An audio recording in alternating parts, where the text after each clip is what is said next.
Eu escuto muitos pacientes chegando dizendo, eu tive a indicação para tratar do bruxismo, o Botox. E aí... Mas é bom. Não, né? Por quê? Eu gosto que o paciente entenda.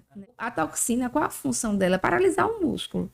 Se a gente paralisa o principal músculo da mastigação, a gente vai ter, né? Não é só ele, eu falei o principal, a gente tem outros músculos que funcionam. Então, o paciente começa a sentir uma dor estranha, porque a gente paralisou o principal. Outros estão fazendo a função, que não deveria estar fazendo a função. Então, eu apliquei para paralisar esse músculo, ok, parei de sentir incômodo dele. Mas eu estou paralisando a atividade muscular? Não. Por quê? Porque a atividade muscular é uma mensagem, né, que é enviada para o sistema nervoso central. Que coisa. Que diz assim, aperta, contraia, né? Então, se eu paraliso esse músculo, eu estou paralisando apenas um. Mas a atividade muscular, seja de apertar, seja de ranger, ele vai estar acontecendo.